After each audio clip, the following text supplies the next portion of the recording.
Hello, good morning. Ngayon, magtatanim tayo ng kamote. Kamuting baging. Ito na yung guys, yung mga sinimula naming tinanim mo. Ayan na.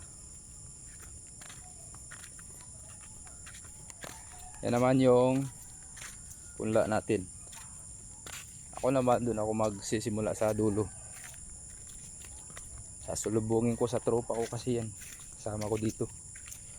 Yan po yung taniman namin ng aming kamote. Para iba-iba naman tanim natin, di puro gulay lang. Kamote. Kamuting kahoy din kami.